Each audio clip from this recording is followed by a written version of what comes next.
사도행전 6장 8절부터 15절 말씀입니다. 함께 봉독하겠습니다. 스데반이 은혜와 권능이 충만하여 큰 기사와 표적을 민간에 행하니 이른바 자유민들 즉 구레네인 알렉산드리아인 길리기아와 아시아에서 온 사람들의 회당에서 어떤 자들이 일어나 스데반과 더불어 논쟁할세. 스데반이 지혜와 성령으로 말함을 그들이 능히 당하지 못하여 사람들을 매수하여 말하게 하되 이 사람이 모세와 하나님을 모독하는 말을 하는 것을 우리가 들었노라 하게 하고 백성과 장로와 서기관들을 충동시켜 와서 잡아가지고 공회에 이르러 거짓 증인들을 세우니 이르되 이 사람이 이 거룩한 것과 율법을 거슬려 말하기를 마지 아니하는도다. 그의 말에 이 나사렛 예수가 이곳을 헐고 또 모세가 우리에게 전하여 준 규례를 고치겠다 함을 우리가 들었노라 하거늘 공회 중에 앉은 사람들이 다 스데반을 주목하여 보니 그 얼굴이 천사의 얼굴과 같더라. 아멘.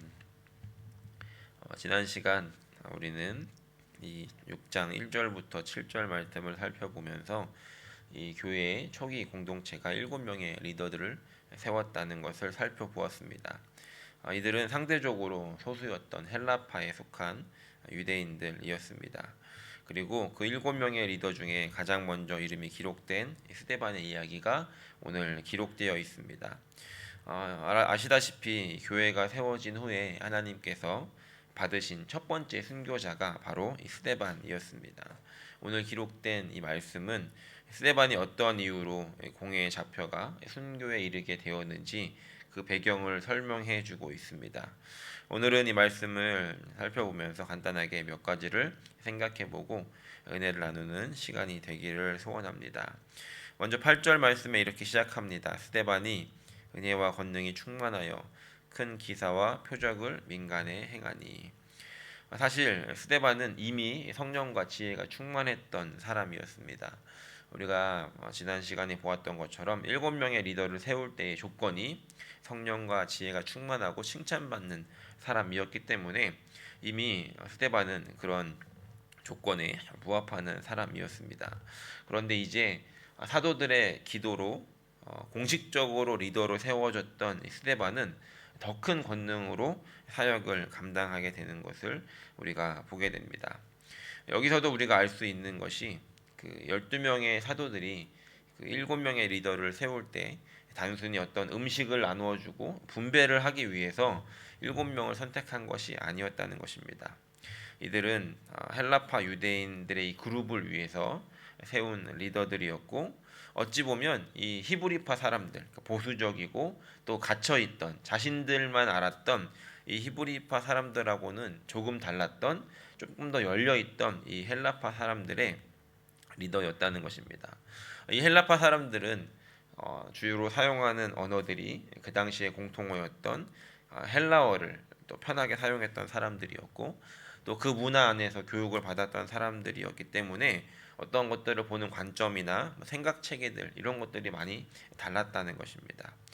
우리는 이제 멀리서 얘를 찾을 것도 없이 우리 세대 1세대 호주로 이민 오셨던 1세대 분들과 우리의 이제 자녀 세대들 2세대나 3세대를 비교해 보면 우리는 이제 느껴지는 차이가 있지 않습니까? 언어부터 시작해서 문화와 생각, 나이에서 오는 차이도 있지만 이 문화에서 오는 그리고 이 호주에서 자라나면서 이렇게 가지고 있는 차이가 있다는 것입니다.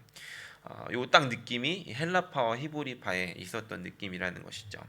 그래서 우리의 다음 세대들과 조금 비슷한 이 헬라파 사람들에게 있었던 리더였던 이 스데반은 공적적으로 복음을 전하게 됩니다. 그러니까 히브리파 사람들은 자신들만 이렇게 추구했다고 한다면 스데반을 비롯한 헬라파 사람들은 열려 있는 마음으로 더 많은 곳에 복음을 전하게 되어집니다.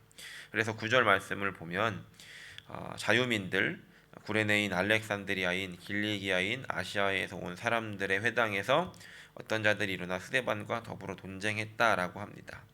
그러니까 이들이 속해 있던 이 그 회당에 가서 복음을 전하고 굉장히 공격적으로 또 열려 있는 마음으로 사람들과 대화를 시도했다는 것입니다. 그러다 보니 이런 일들이 이제 일어날 때도 있었다는 것이죠. 다시 8절로 돌아가서 그렇다면 이런 이제 배경과 상황 속에서 우리가 이렇게 한번 먼저 첫 번째로 생각해 보기 원하는 것은 8절에 보니까 스데반의 이 사역의 모습을 이렇게 기록합니다. 스데반이 은혜와 권능이 충만하여 큰 기사와 표적을 민간에 행했다. 첫 번째로 생각해 보고자 하는 것은 자리에 부으시는 은혜가 있다라는 것입니다.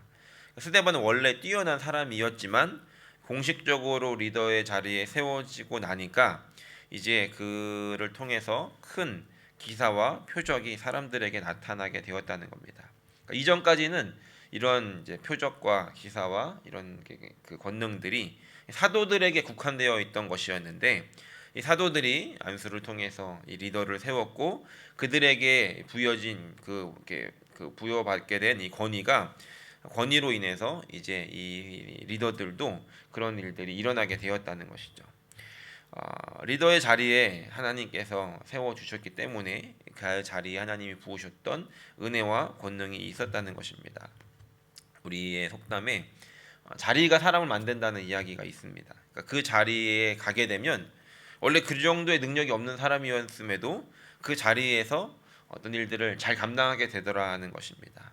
그런데 영적인 자리에도 그런 법칙들이 작용을 하는 것 같습니다. 영적인 자리에도 그 자리에 가게 되면 하나님이 부어주시는 은혜가 있고 그것을 감당하게 되는 일들이 일어나게 된다는 것입니다.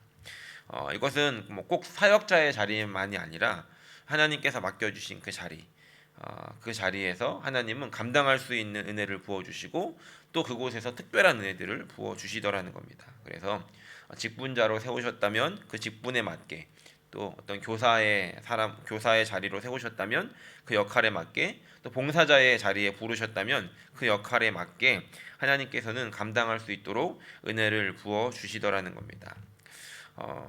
제가 이제 살면서 보니까 많이 살진 않았지만 어떤 자리를 하나님께서 감당하게 하셨을 때 그 자리에서만 하나님이 주시는 특별한 은혜가 있다는 것을 보게 되었습니다.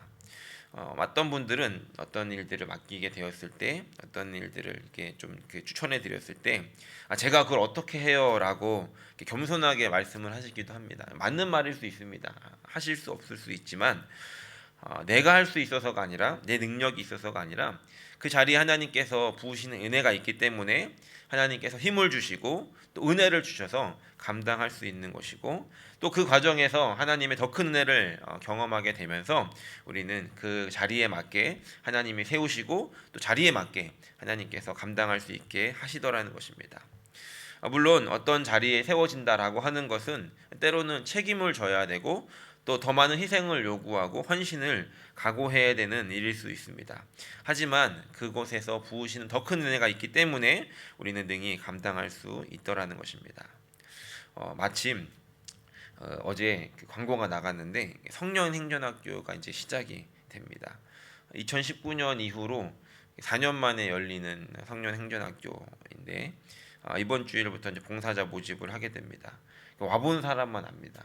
지금 이제 성년행전학교가 뭔가 이러시는 분들은 참가자로 오시면 되는 거고 그 자리에 부으셨던 은혜를 경험했던 분들은 이제 힘든 시간들도 분명히 있거든요. 그거 준비하면서. 그런데 그 자리에 부으셨던 은혜를 아시는 분들은 분명히 기억하실 것입니다.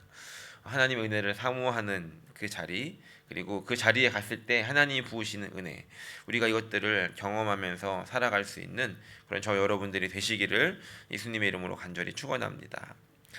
두 번째로 생각해 보기 원하는 것은 9절 후반부터 10절의 말씀입니다. 9절 후반에 보면 온 사람들의 어떤 자들이 일어나서 스데반과 더불어 논쟁할세 10절 스데반이 지혜와 성령으로 말함을 그들이 능히 당하지 못했다라고 합니다. 그 지혜 좀 있다는 사람들, 말 좀 한다는 사람들이 다 같이 모여서 협공을 해서 스데반 한 사람과 논쟁을 했으나 스데반을 당해내지 못했다는 것입니다. 그들의 입장에서는 얼마나 화가 나는 일이었겠습니까? 그리고 이 논쟁을 했던 사람들, 스데반과 이 다수가 논쟁을 했는데 이 다수에 있었던 자리에 우리가 이제 바울이라고 부르는 사울도 분명히 있었을 것이다라고 학자들이 이야기를 합니다. 우리가 알듯이 이 바울은 이렇게 많은 성경을 기록했던 뛰어난 학자이지 않습니까? 그런데 이 스데반을 당해내지 못했다는 겁니다. 왜냐하면 아직 예수님을 만나기 전에 성령을 받기 전에 사울이었기 때문이었을 것입니다. 그리고 또 성령을 받았던 이 사울은 바울이 되어 또 많은 성경을 또 기록하게 되었죠. 어찌 되었건 이 스데반에게 하나님이 주셨던 지혜와 성령께서 주셨던 인도하시는 대로 말하게 했던 그 말은 세상이 감당할 수 없는 사람이 되었더라는 것입니다. 오늘 이 은혜가 저 여러분들에게 있기를 간절히 소원합니다. 스데반에게 주셨던 이 은혜, 그 입술을 하나님께서 붙잡으시고 세상이 감당할 수 없는 그런 하나님의 말씀을 전할 수 있었던 그런 은혜가 오늘 저 여러분들에게 있기를 소원합니다. 적지 않은 분들이 크리스찬이라는 것을 드러내는 것을 조금 불편해하시거나 어려워하시는 것 같습니다. 그런데 그 이유 중에 하나는 제가 보니까 이제 성경에 대해서 물어보면 어떡하지? 내가 아직 잘 아는 것이 없는데 나한테 그런 것을 물어보면 어떡하지라고 하는 그런 생각 때문에 크리스찬이라는 것을 드러내는 것을 조금 힘들어하시는 분들이 종종 있는 것을 보게 됩니다. 그래서 그들이 어떤 교회에 대해서 공격적으로 이야기할 때 내가 이제 답변을 잘 하지 못하면 어떡하지 하는 그런 두려움도 있는 것 같습니다. 그런데 오늘 이 스데반의 모습과 또 우리에게 주시는 하나님의 말씀은 그 상황 속에서 하나님은 능히 감당할 수 있게 하나님의 지혜를 허락해 주신다는 것입니다. 제가 이제 대학 시절에 신학생일 때 방학이거나 수업이 없을 때 제가 이제 일용직이라고 하죠. 새벽에 인력 시장에 가서 가라는 대로 이제 가서 하는 그런 이제 일들을 아르바이트를 종종 했습니다. 그러면 제가 이제 막 20살, 21살 때인데 가면 대부분은 저희 아버지 뻘 되시는 분들이 이제 일을 하시거든요. 일을 하다 보면 처음에는 이제 다 모르는 분들이 이렇게 와 계시기 때문에 이렇게 서먹서먹한 상태로 일을 합니다. 그러다가 중간에 이제 점심 시간이 되고 점심을 먹고 그러다 보면 이제 조금 이제 친해져서 이야기를 하게 되는데 그분들이 이제 저한테 이제 뭐 하는 놈이냐 이렇게 물어봅니다.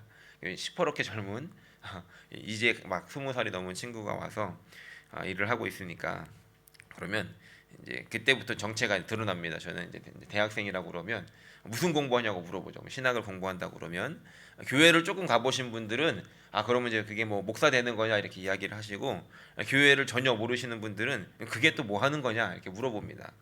그래서 쉽게 이해를 돕기 위해서 이제 교회에서 일을 합니다 이렇게 이야기를 하면 그분들이 이제 물어보는 첫 번째 질문이 있습니다. 첫 번째 질문이 뭘까요? 첫 번째 질문은 그러면은 그 헌금은 어떻게 하냐는 것이 그분들의 첫 번째 질문입니다. 조금 더 구체적으로 그럼 그 헌금은 목사가 다 가져가냐라고 이렇게 물어봅니다. 그러면 제가 이제 오해를 이렇게 풀어드리거든요. 그러면서 마지막에는 이런 질문합니다. 그러면은 너도 여기서 이렇게 돈 받으면은 이렇게 교회에다가 그거 세금 내냐? 이게 11조 세금 내냐 이렇게 물어봅니다. 그런다고 하면은 젊은 놈이 뭐 대단하네 이러면서 이야기를 하시기도 했습니다. 그 전까지는 이제 일을 하면서 이렇게 말을 안 하고 힘들 때도 있으니까 인상을 쓰다가 점심 시간이 지나고 대화를 나누고 나면 제가 어떻게 일을 해야 될까요? 웃으면서 일을 해야 됩니다.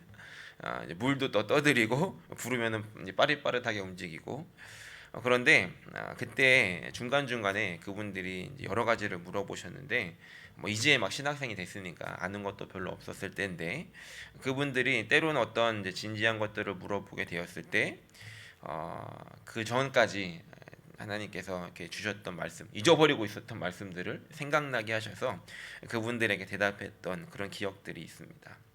누가복음 12장 11절부터 12절을 보면 예수님께서 이후에 이 제자들의 삶을 생각하시면서 이런 약속을 하십니다. 누가복음 12장 11절 12절인데요. 함께 읽어보겠습니다. 사람이 너희를 회당이나 위정자나 권세 있는 자 앞에 끌고 가거든 어떻게 무엇으로 대답하여 무엇으로 말할까 염려하지 말라. 마땅히 할 말을 성령이 곧 그때 너희에게 가르치시리라 하시니라. 예수님이 말씀하셨던 이 상황은 아직 성령이 오시기 전이었습니다. 그런데 예수님께서 약속하셨던 것은 너희들이 무슨 말을 하게 될지, 어떤 것들을 이야기해야 될지 성령께서 너희 안에 계시기 때문에 분명히 너희에게 가르쳐 주실 것이다 라고 말씀하시고 약속하셨다는 것입니다. 오늘 여러분들에게 성령께서 계시다면 우리는 담대하게 그 상황을 맞이할 수 있습니다. 지금은 우리가 어떤 이야기를 해야 될지 모를 수 있지만 그 상황 가운데, 그 일들 가운데 일어나게 될 때 우리 안에 성령께서 가르쳐 주시고 생각나게 하셔서 그때 들었던 그 말씀, 그때 보았던 그 말씀, 그때 외웠던 그 말씀이 생각나게 됨으로 말미암아 우리는 담대하게 주님을 전할 수 있게 될 것입니다. 바라기는 오늘 주님께서 주셨던 약속을 기억하면서 담대함으로 살아갈 수 있는 저 여러분들이 되시기를 예수님의 이름으로 간절히 축원합니다. 11절 말씀부터 계속해서 보게 되면 이 지혜와 성령으로 말하는 이 스데반을 능히 당할 수 없었던 사람들은 결국 거짓을 꾸미게 됩니다. 그래서 사람들을 매수해서 이 스데반을 모함하게 되고 결국에는 이 재판 공의회까지 끌려가게 되고 13절을 보면 거짓 증인들을 세우니 이 사람이 이 거룩한 곳과 율법을 거슬러 말하기를 마지 아니하는도다라고 고발하고 있습니다.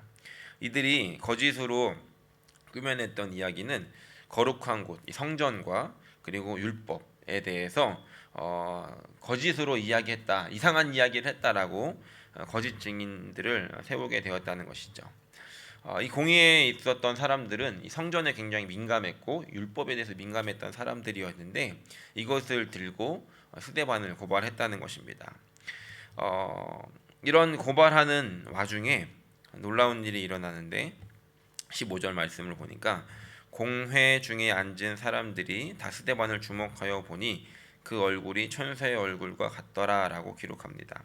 지금 공회에 앉은 사람들은 스데반을 재판하기 위해서, 스데반을 벌주기 위해서, 그리고 이 스데반을 거짓으로 몰아세우기 위해서 앉아 있었던 어떤 적들이었습니다. 그런데 이들이 스데반을 주목하여 보니 스데반의 얼굴이 천사의 얼굴과 같이 보였다는 것입니다. 어떤 얼굴이었을까요?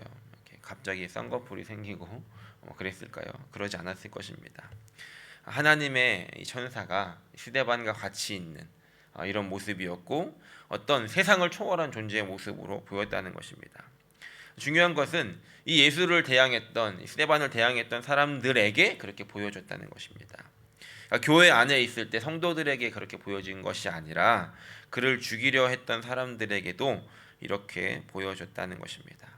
오늘 이 말씀을 대하면서 마지막으로 이렇게 우리가 좀 도전을 해보고 싶습니다. 세상을 살아가는 크리스천인 우리들의 얼굴이 다른 사람들에게 어떻게 보여져야 할 것인가 하는 것입니다. 우리의 얼굴은, 우리의 드러나는 모습들은 다른 사람들에게 예수님의 모습을 보여주는 그런 통로가 되어지기 때문에 그렇습니다. 이 스데반은 비록 적들, 이 스데반을 죽이려고 하는 사람들 앞에 서 있었지만 그들도 인정했던 것이 스데반의 얼굴이 천사의 얼굴과 같이 보이게 되었다라는 것입니다. 바라기는 오늘 우리 주위에 있는 사람들에게 우리의 얼굴이 이렇게 보여지기를 소원합니다. 성령에 충만하여서 저 사람은 뭔지는 모르겠는데 뭔가 있어 보여. 저 사람의 얼굴을 보면 내가 뭔지는 모르겠는데 예수 믿는 사람은 저런 얼굴이어야 되구나 라는 것을 알 수 있어 라고 우리의 얼굴을 통해, 잘생긴 얼굴이지 않아도 됩니다. 우리 안에 하나님이 주시는 은혜로 말미암아 그 모습을 통해 우리가 비록 어떤 말을 하지 않는다 할지라도 우리의 삶을 통해, 그 모습들을 통해, 우리의 삶을 통해 그렇게 예수님이 드러나고 하나님이 영광을 받으실 수 있는, 그렇게 주님이 주시는 지혜로, 은혜로, 기쁨과 감사로 살아가며 우리의 삶을 통해 그 은혜를 흘려보낼 수 있는 삶을 살아가는 저 여러분들이 되시기를 예수님의 이름으로 간절히 축원합니다.